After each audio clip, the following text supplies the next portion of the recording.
Hai, Hai, welcome to Lucere Podcast. Aku Raul dan to Ivan akan menemani. halo cerdas kalian hari ini. Enjoy.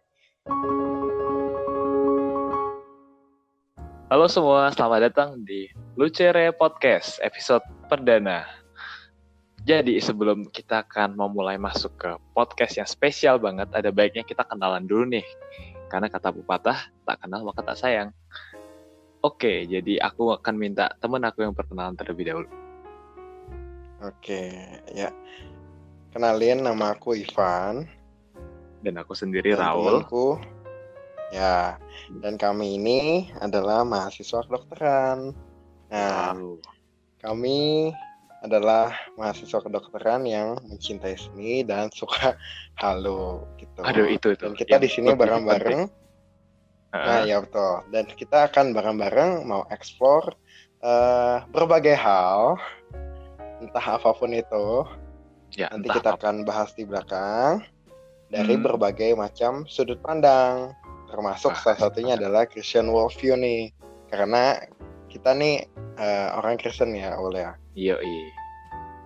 Oke, jadi seperti yang udah jelasin Ivan, ntar kita akan explore banyak hal, mungkin hal-hal yang kalian belum pernah dengar atau kalian suka banget. Ya itu semua kita lihat nanti. Tapi sebelumnya kita mau jelasin dulu nih, kenapa kok namanya Lucere. Oke. Jadi kemarin kita punya ide nama Lucere ini sebenarnya iseng aja. Jadi betul. Kita tuh halu berpikir bahwa kita tuh bisa menyinari hari-hari kalian, menerangi hari kalian. Jadi Lucere itu dari bahasa Latin yang artinya menerangi. Itu harapannya podcast kita yang penuh kehaluan ini bisa menerangi kegabutan kalian atau waktu kosong kalian atau apapun lah yang lagi kalian lakuin sambil dengerin ini. Gitu, Van. Betul sekali. Nah, tapi itu kan nggak cuman itu kan. Nah, satu lagi adalah Lucere itu arti lainnya adalah Lukas. Nah, iya kan? Bener kan? Bener banget. Nah, siapa sih Lukas?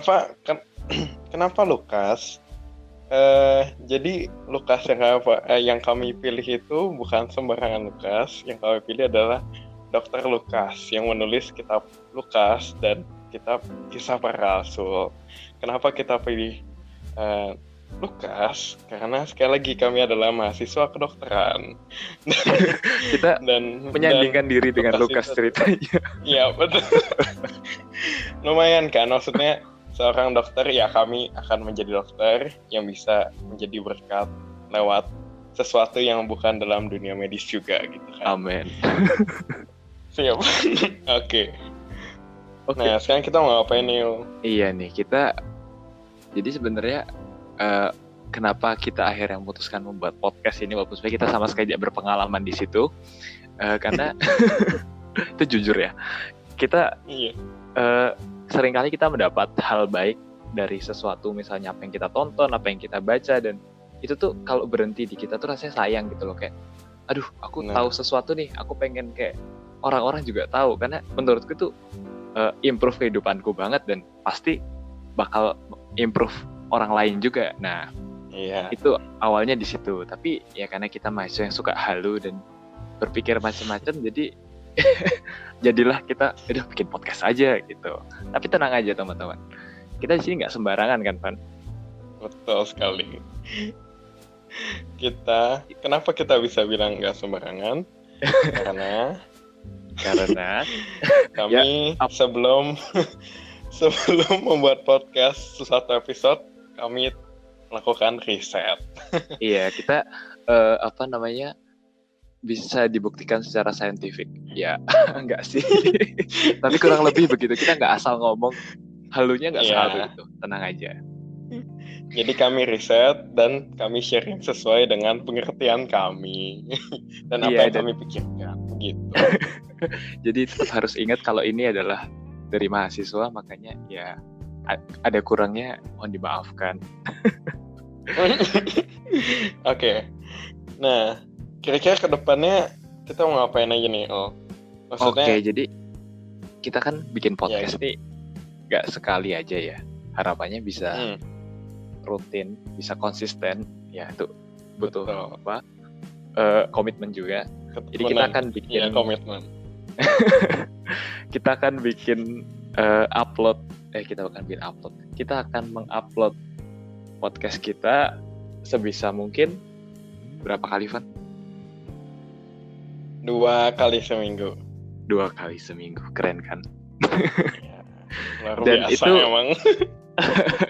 Kita akan membagi, jadi kayak ada satu podcast seri utama, jadi kayak kita akan membahas satu topik yang itu bisa butuh beberapa kali episode, dan di sela-sela episode nanti kita akan selipkan kayak apa sih, filler, apa ya, selingan, ya nggak sih, Van? Selingan.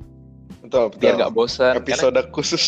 Iya, jadi mungkin yang episode yang utama itu terlalu apa sih, kalau tiap episode bahasnya itu terus lama-lama kan juga apa sih cuma bahas ini doang. Jadi kita juga akan selipkan beberapa episode khusus yang pasti nggak kalah menarik, dan kita akan upload jadi patternnya 2 kali episode utama, 1 episode khusus, 2 episode utama, 1 episode khusus, dan begitu seterusnya. Ya nggak, Van? Yap, betul sekali. Oke, terakhir dan juga ini dia. Ya, saya mau ngomong, aku.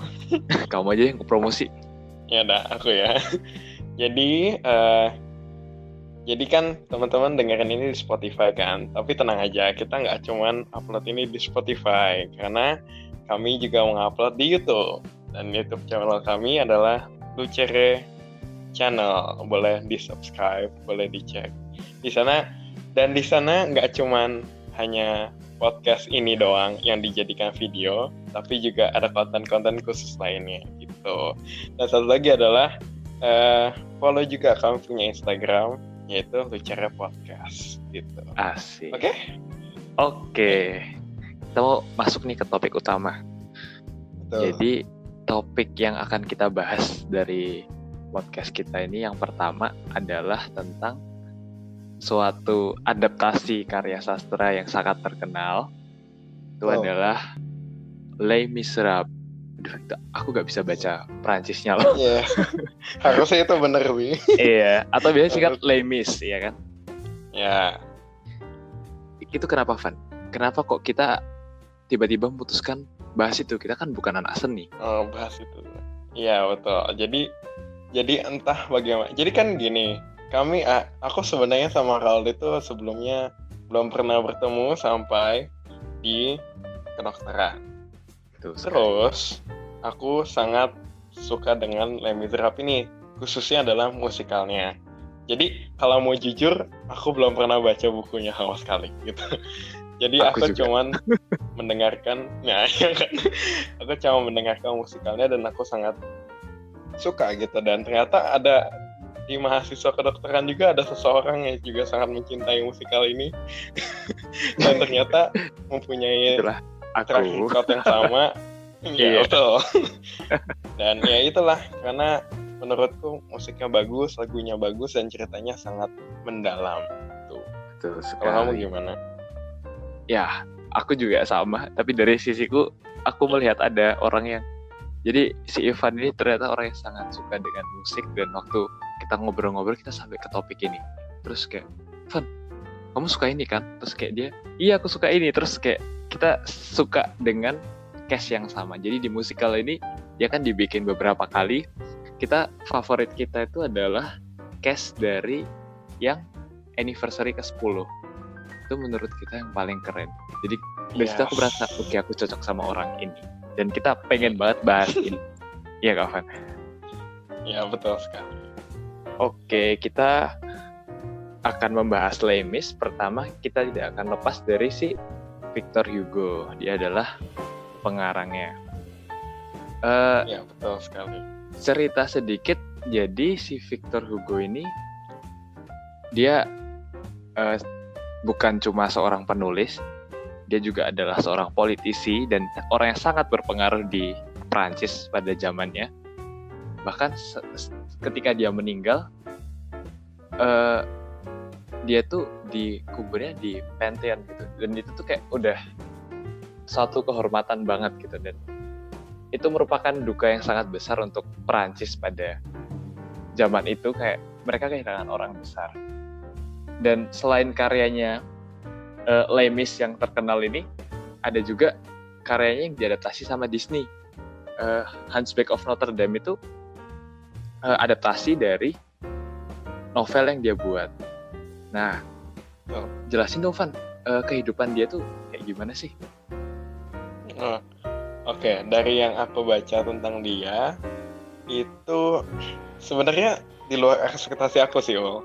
Karena kalau yang dari Les Mis yang aku tonton gitu ya, aku pikir dia adalah seorang seorang Kristen yang luar biasa gitu.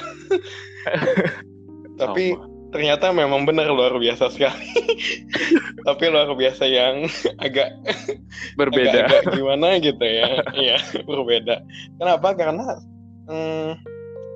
dia itu lebih ke arah dia mempercayai lebih ke arah Kristen Pelagianisme gitu. Jadi dia percaya reinkarnasi gitu-gitu. Terus dia percaya bisa ngomong sama arwah. Ini yang aku paling kaget. Dia mengklaim dia bicara sama Yesus. Iya, dia bicara sama Yesus sendiri. Lalu dia bicara sama siapa itu? Shakespeare. Lalu Napoleon III yang waktu itu udah mati, jadi kayak dia panggil arwahnya buat ngejekin dia. Itu aku nggak tahu kenapa dia bisa pikir kayak gitu. Nggak tahu, pokoknya seram gitu. Dan bahkan dia percaya juga kalau nanti di akhir zaman itu setan juga bisa diselamatkan. Iya, dan aneh setan ya? sama Tuhan itu kayak seolah hubungannya kayak hubungan saudara. Iya. Itu aduh, semakin di riset itu semakin kayak astaga nih orang ternyata sangat tidak Kristen gitu. Iya, itu atau bukan Kristen yang salah. Itu bukan Kristen yang ya kita percayai pada betul. zaman ini tuh. Jadi kayak nice to aneh, know gitu. Tapi kita nggak akan itu kan, kita nggak akan mendalami dia punya teologi, dia punya ideologi. Enggak. Nah. bahkan kita nggak bahas novelnya loh. Kita bahas adaptasinya dia. Karena novelnya tuh sangat kompleks dan sebenarnya bagus banget. Aku baru baca sedikit dan aku udah baca kayak overview-nya. Itu benar-benar sebenarnya kayak menggambarkan si Hugo itu sendiri, kayak pandangan politik dia itu ada di tokoh-tokohnya, lalu kayak kepercayaan dia bahkan itu sebenarnya secara tersirat itu ada, cuma itu tadi kita nggak ngelihat sampai ke situ. Jadi setelah kita riset lah ternyata seperti itu dan kita agak kaget jujur. Tapi menarik sih kalau ngelihat kehidupannya si Victor Hugo ini. Kan kita pikir nggak kayak gitu ya dia. Tapi kita bisa ngelihat kalau ya orang yang seperti itu tetap bisa dipakai itu untuk membuat sesuatu yang luar biasa gitu. Iya, karena secara hasilnya, adaptasinya maupun bukunya tuh aku percaya itu udah memberkati banyak orang gitu loh, dan menguatkan lah, karena si tokoh utama, nanti kita akan bahas lebih lanjut tentang sinopsisnya. Si tokoh utama ini tuh dia mengalami satu transformasi dari orang yang bener-bener kayak sampah masyarakat, yang kayak dia tuh dikucilkan oleh society, sampai dia tuh menjadi orang yang bener-bener buat orang lain gitu loh. Dan itu aku ngeliat satu transformasi yang luar biasa. Oke, itu tentang Victor Hugo. Nah, tapi musikal yang terkenal atau bahkan film yang mungkin teman-teman semua udah pernah dengerin, udah pernah tonton, itu bukan berasal dari Victor Hugo seorang. Nah, kita punya dua orang luar biasa yang itu dia ada di balik penciptaan musikal maupun akhirnya musikalnya pun diadaptasi menjadi film. Siapa tuh, Van? Nah, ini aku tidak tahu cara pronounce yang benar. Susah sekali. Ini satu Claude Michel Schoenberg sama Alain Boublil. Oke, Alain Bobel. Enggak berapa Ya. gitu. Nah, yang satu ini adalah pembuat liriknya si Alain, dan Claude Mitchell ini yang membuat yang kompos lagunya. Dan ya itulah hasilnya yang kita bisa dengar. Dan mereka berdua ini nggak cuman buat musikal Les Miserables, tapi juga musikal-musikal lain yang lumayan terkenal juga, seperti Miss Saigon gitu. Itu aku suka banget. Yang mereka luar biasa sih gimana mereka bisa mengadaptasi dari novelnya menjadi sebuah musikal 2 jam dan padat dan sangat mendalam. Iya. Walaupun dengan adaptasi-adaptasi yang mereka lakukan. Ya kalau kita lihat novelnya tuh ribuan halaman dan dari berbagai sudut pandang. Jadi kayak ketika itu tuh bisa dibuat sepadat itu dan seindah itu menurutku emang satu istilahnya jenius lah mereka itu. Iya. Bisa bikin sampai kayak gitu. Sih. Luar biasa bang. Oke, jadi mungkin buat yang udah pada nonton filmnya mungkin kayak udah ngerti ceritanya, tapi ini kita akan kasih cerita singkat. Sebenarnya harapannya ini nggak jadi spoiler buat teman-teman yang belum tonton. Kalau bisa sekarang stop dulu ini podcast, tonton dulu, baru lanjutin. Kita balik lagi. Iya. Kita nggak kemana-mana kok. Oke, jadi kita akan bahas podcastnya aku atau kamu, Ivan? Ya, apa bahas sinopsisnya? Iya, bahas sinopsisnya. Iya, Mas. Oke, sinopsisnya. Ya udah kamu aja. Oke, nanti kalau ada yang kurang tambahin aja langsung. Siap. Oke, jadi ceritanya itu tokoh utamanya namanya Jean Valjean. Aduh, aku nggak tahu nih bacanya gimana. Serius, aku nggak bisa bahasa Prancis. Iya, benar. Dia adalah seorang tahanan. Dia dihukum 19 tahun karena dia itu mencuri roti untuk keponakannya, anak dari saudari dia. Nah, di penjara itu dia yang tadinya tuh orang yang kayaknya bukan apa-apa, maksudnya polos, naif ya, orang biasa lah. Itu dia menjadi orang yang istilahnya kecewa dengan law, dengan hukum, karena kayak dia ngerasa hukum tuh nggak adil gitu. Dia cuma mencuri 1 potong roti, tapi hukumannya tuh sampai kayak gitu. Dan akhirnya ketika dia berhasil bebas kan. Ketika dia berhasil bebas, itu tuh masih kebawa gitu loh, rasa kecewa aja, sehingga dia tuh bukan orang yang bisa menentukan keputusan tuh benar-benar adil dan baik gitu. Jadi ketika dia bebas, dia ketemu sama seorang bishop, namanya Bishop Myriel ya kalau nggak salah, pastor ya. Jadi si pastor ini kayak kasih dia tempat untuk tinggal, kasih dia makanan, kasih dia minuman, tapi dia tuh masih kebawa rasa marahnya sama hukum, dan dia tuh udah merasa dikucilkan sama masyarakat. Akhirnya dia dia memutuskan untuk mencuri dari tempat si pastor. Ketika dia mencuri, ketika dia kabur, ketangkep nih. Nah, setelah ketangkep, dibawalah sama yang nangkep ini ke pastornya ini. Terus kayak ini loh, orang ini mencuri. Nah, tidak disangka ternyata si pastor ini bukannya marah, dia malah kayak, oh enggak kok, emang aku kasih gitu. Dan enggak cuma itu, dia malah kasih lebih. Jadi dia tuh nyuri perak ya, terus dia malah kasih itu kaki dian. Iya, apa sih namanya bahasa? Iya itu, kaki dian. Yang buat tempat lilin itu yang dari perak juga gitu loh. Ya. Nah, terus setelah itu si pastor ini kayak mengatakan aku tuh udah mengampuni kamu, terus kayak aku tuh berbuat baik sama kamu, dan aku sudah istilahnya menebus jiwamu tuh bagi Tuhan gitu. Jadi kayak kamu harus berhenti dari kehidupanmu yang kayak gini, tapi jadilah orang yang baru, yang baik gitu.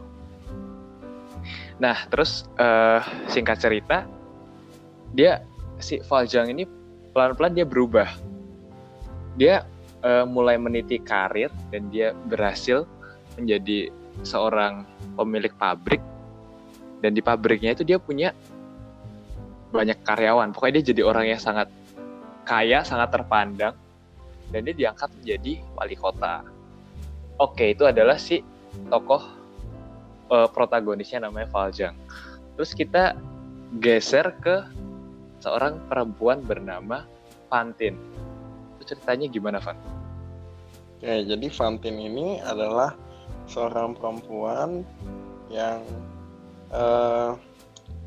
ya hidupnya susah juga karena dia punya seorang anak, tetapi laki-laki yang menjadi pasangan dia dahulu meninggalkan dia begitu saja gitu. Jadi dia ini seorang janda yang harus berjuang sekeras mungkin dengan kondisi ekonomi pada zaman itu yang sangat sulit untuk menghidupi anaknya ini. Tetapi karena satu dan dua hal, akhirnya Fantine ini dapat kesulitan yang sangat mendalam. Dia kehilangan pekerjaannya, nanti kita bahas di podcast-podcast selanjutnya. Kehilangan pekerjaannya dan akhirnya dia memilih untuk menjadi seorang prostitusi karena itu adalah cara mendapatkan uang yang paling cepat gitu. Dan pada suatu saat akhirnya Fantine ini dalam satu event itu ketemu dengan Valjean, dan akhirnya Valjean ini menjanjikan bahwa Valjean akan mengasuh anaknya sampai menolong dan mengasuh anaknya Fantine ini dengan baik. Kemudian nggak lama Fantine meninggal gitu. Nah, itu singkat banget, aku ringkas itu, benar-benar ringkas karena nanti kita akan bahas banyak kan. Habis itu kita punya satu tokoh antagonis namanya Javert. Nah, Javert ini adalah dia kerja polisi di bawah polisi gitulah. Yang pokoknya dia dalam film ini adalah yang mengejar Valjean gitu. Intinya dia dari awal film sampai nanti pada akhirnya dia bunuh diri. Intinya adalah dia mengejar Valjean. Nanti kita bahas dia tuh, lebih. Ya, kenapa? Oh ya, dia tuh itu loh yang perlu kita lihat tuh, dia tuh punya sense of justice yang agak nggak masuk akal gitu. Jadi dia tuh kayak nggak punya hati gitu, seolah-olah dia tuh bener-bener kayak budaknya hukum. Nah itu nanti kita juga akan lihat pergolakan batin antara si Javert dan Valjean. Itu mereka tuh kayak apa sih? Kayak Tom and Jerry gitu, kejar-kejaran terus. Ya. Menarik sekali deh itu. Nanti kita bahas habis. Ceritanya ini bener-bener kita gak akan spoil ceritanya sampai akhir karena itu nanti ya udah podcastnya selesai. Jadi kita akan bahas tiap episode kita akan membahas beberapa lagu yang itu tuh mewakili satu peristiwa. Dan dari peristiwa-peristiwa ini cerita ini akan terus berjalan. Nah, oh ya, aku belum nambahin nih, Van. Kita belum cerita. Jadi itu latar belakang masa itu. Jadi ini tuh ketika udah sampai di klimaksnya itu adalah masa pemberontakan, masa revolusi, yang mana nanti kita akan melihat kayak di latarnya itu kenapa ada barikade, kenapa ada tembak-tembakan di jalan, ada satu grup anak muda, pemuda yang ingin memberontak kepada monarki ya. Iya kan? Nah, itu nanti juga kita akan bisa ngeliat bahwa ini tuh merupakan satu tonggak sejarah yang mana itu pernah dialami oleh si Victor Hugo sendiri, sehingga tuh ketika dimasukkan ke dalam novelnya dan akhirnya ketika diadaptasi itu tuh sangat nyata gitu. Jadi ini tuh bukan sembarang peristiwa ngawur gitu. Ini tuh termasuk ada di timeline sejarah kita, tapi ini kisahnya nggak beneran ada. Dan tenang aja gitu. Ini musikalnya atau filmnya bukan tentang sejarah. Jadi tenang aja. Iya, tenang. Ini lebih ke arah kisah hidup. Ada nanti Dan ada bagus peperangan, ya ada kisah cinta juga Cinta, ada. ya cinta Nah, juga itu menarik. dia. Oke. Kayaknya udah cukup ya Van kita ngomong. Mm. Oke, jadi sekian untuk Lucere episode perdana. Tetap tunggu selanjutnya karena di episode selanjutnya kita akan membahas satu persatu dengan lebih detail, lebih mendalam. Ya, Lagu-lagu yang ada di musikal maupun yang di filmnya Les Mis ini. Oke, cukup ngobrol kita di episode kali ini. semoga teman-teman tercerahkan dan terhibur dengan kehaluan cerdas kami. Jangan lupa terus nantikan episode berikutnya. See you. See you.